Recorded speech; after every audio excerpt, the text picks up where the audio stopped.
Hello guys, how are you? This is me Ritu. Welcome to my channel All in One. आज के हम इस video में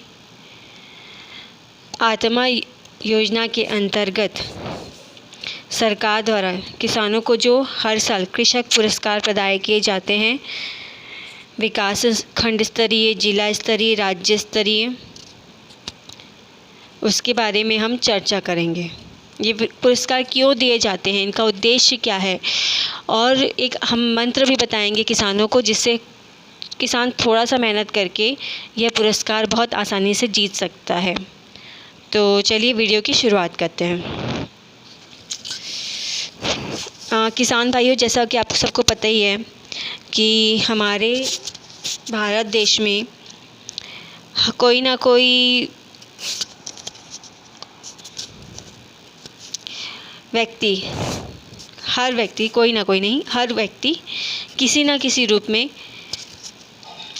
खेती किसानी से तो जुड़ा हुआ है, क्योंकि भारत एक कृषि प्रधान देश है। तो भारत सरकार द्वारा किसानों को कृषक पुरस्कार इसलिए प्रदान किया जाता है ताकि वो जो जीतने वाला जो उत्कृष्ट किसान है वो अन्य किसानों के लिए एक प्रेरणा बने, जिसका अनुसरण करके और भी बाकी किसान अपनी खेती किसानी को और अच्छा करें। एटलीस्ट आप उस किसान से पूछ सकते हैं उसने कैसे खेती किसानी करी, कैसा अपना उपज इतना अच्छा किया, है ना। तो जो कृषक पुरस्कार होते हैं वो विकास खंड, जिला स्तर, राज्य स्तर पर होते हैं, और कृषक समूह पुरस्कार होते हैं। विकास खंड स्तर पर जो हर विभाग का, कृषि विभाग का होता है या बागवानी का होता है, पशुपालन का, मछली पालन, इन चारों क्षेत्र में जो किसान उत्कृष्ट प्रदर्शन करता है उसको 10,000 का नगद राशि एज अ कृषक राशि, पुरस्कार राशि के रूप में दिया जाता है। ठीक है। फिर जिला स्तरीय में जो खेती किसानी, बागवानी, पशुपालन, मछली पालन के क्षेत्र में जो किसान बहुत उत्कृष्ट प्रदर्शन करता है उसको भी 25,000 का इनाम प्रदान किया जाता है। फिर राज्य स्तरीय के लिए 50,000 का, और कृषक समूह पुरस्कार के लिए, समूह जो कृषक का समूह है उसके लिए 20,000 का पुरस्कार राशि रहता है। तो ये तो हो गया आपका एक सामान्य जानकारी। अब हम मेन मुद्दे पर आते हैं कि किसान का वो मंत्र, पुरस्कार प्राप्त करने का वो मंत्र क्या है ना। तो इसका एक मंत्र है, सबसे पहला, सबसे सरल है कि फ़ोटो एल्बम। अगर किसान का फ़ोटो एल्बम अच्छा है, बहुत अच्छा है, जिस किसान का, जो भी किसान जीतता है ना, उसका फ़ोटो एल्बम बहुत अच्छा होता है। सबसे अच्छा फ़ोटो एल्बम जिसका होता है, एक एक चीज़ का विवरण होगा, मतलब फ़ोटो एल्बम देखते ही उस किसान का, मतलब दर्पण की तरह हर चीज़ जज को समझ आता है कि इस किसान ने कितनी मेहनत की है पूरे साल भर, उसका वह आकलन करता है और फिर किसानों का चयन किया जाता है। तो मैं एक उदाहरण के रूप में आपको बताती हूँ कि आप सबसे पहले तो यह फॉर्म जुलाई, अगस्त, सितंबर के बीच में कृषि विभाग से प्रदान किया जाता है। कोई भी किसान जो बहुत अच्छा खेती किसानी करता है वो इसको बिल्कुल ही आवेदन कर सकता है। इसका आवेदन फॉर्म होता है। जो आवेदन फॉर्म है वो थोड़ा भरने के लिए आप अपने क्षेत्र के कृषि अधिकारी से सहायता ले सकते हैं। आवेदन फॉर्म के साथ साथ आपको उस भूमि का ऋण पुस्तिका लगाना पड़ता है, बैंक खाता, आप किसान का आधार नंबर, आधार, बैंक खाता और ऋण पुस्तिका लगती है साथ में, और साथ में रहता है एल्बम। एल्बम बहुत ज़रूरी रहता है। अब किसान के सामने ये समस्या होती है कि मैं एल्बम कैसा बनाऊँ, है ना। तो एल्बम बनाने के लिए आप अपने क्षेत्र के कृषि अधिकारी से पूछ सकते हैं, और अभी मैं इसका पूरा जानकारी बता रही हूँ कि एल्बम कैसे बनाया जाता है। एल्बम बनाने के लिए आपको कम से कम 1 साल में जो भी आपने गतिविधि की है, खरीफ में मई जून से जो भी गतिविधियाँ स्टार्ट करी हैं, जैसे मिट्टी परीक्षण कराया है तो उसकी एक फ़ोटो खींच के रखिए। जब आप खेत की तैयारी कर रहे हैं तो उसका एक फ़ोटो खींच के रखिए। और आपने अगर कृषि विभाग से कोई कृषि यंत्र ख़रीदा है तो उसका भी फ़ोटो खींचिए, या फिर कोई भी सहायता कृषि विभाग से मिली है तो उसकी भी फ़ोटो खींच के रखिए। आजकल फ़ोटो खींचना मोबाइल से बहुत लइका मन ला बोल दूँ तो वो फ़ोटो खींच दे ही थी, तो है ना। तो एल्बम बनाने के लिए आपको 2-3 हज़ार तक का ही खर्चा आता है। एक बड़ा सा जो एल्बम शादी का जो एल्बम होता है वो उतना साइज़ का ही एल्बम लगता है। अब इस एल्बम में आप कैसे फ़ोटो लगाएं? सबसे पहले एक जो आप गतिविधि कर रहे हैं उसका क्रम के अनुसार लगाना बहुत ज़रूरी है। जैसे आपने खेत की तैयारी की तो आप अपने खेत में खड़े हो जाइए और उसका एक फ़ोटो खिंचा दीजिए, है ना। और अगर आप मल्चिंग कर रहे हैं तो उसका एक फ़ोटो खिंचाइए।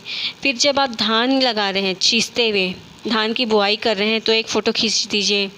और अगर सिंचाई कर रहे हैं नहर नाले से तो उसका भी एक फ़ोटो खींचिए। मोटर पंप है, नलकूप है, उसका भी विवरण खींचिए। और साथ ही साथ हर फ़ोटो के नीचे 2-4 लाइन में पॉइंट वाइज आप उसका विवरण भी खींचिए। जैसे अगर आप विवरण लिखिए, थोड़ा सा विवरण ज़रूर लिखिए। जैसे आप धान लगा रहे हैं तो धान के खेत में खड़े हैं और उसका आप लिखिए कि धान का कौन सा वैरायटी है, प्रजाति कौन सा है और उसका कितने दिन का समय है, कितनी अवधि का धान है, उससे आपको उत्पादन कितना हुआ 1 हेक्टेयर में, और आपने क्या क्या रासायनिक खाद या जैविक खाद डाला। जैविक खाद बहुत अच्छा रहता है, उसको डालेंगे तो और अच्छा रहता है।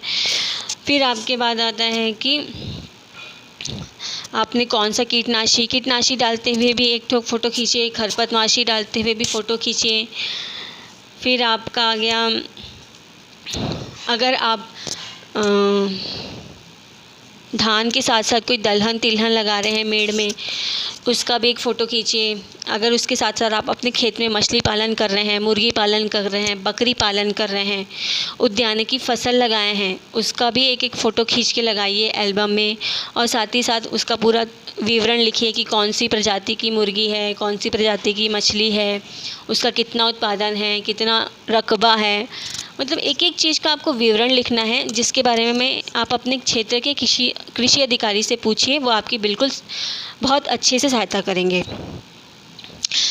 और अगर आज के समय में तो ऐसा हो गया है कि जैविक खेती जो किसान करता है उसको सरकार बहुत अच्छा प्रोत्साहन देती है। तो अगर आप जैविक खेती कर रहे हैं तो ये बहुत अच्छा है, उसके बारे में उसकी अब फ़ोटो खींचिए, उसका भी विवरण लिखिए।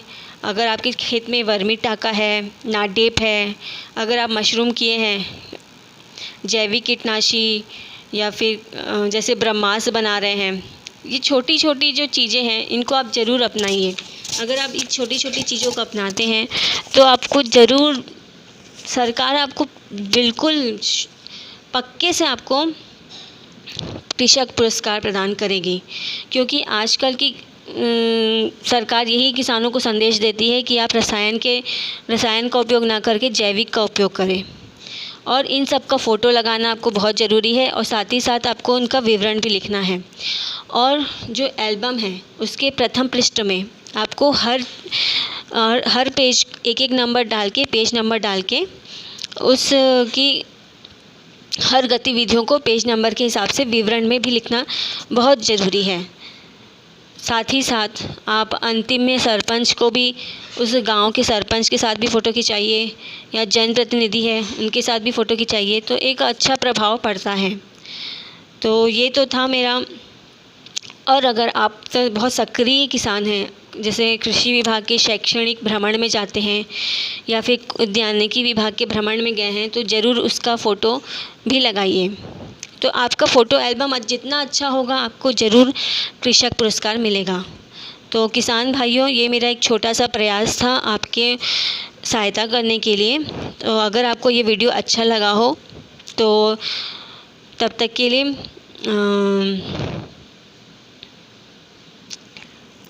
इस वीडियो को लाइक, शेयर और सब्सक्राइब ज़रूर करें। और हमारे चैनल में जो भी जानकारी रहती है वो किसानों के हित के लिए ही है। तो जय जवान, जय किसान, जय छत्तीसगढ़। धन्यवाद।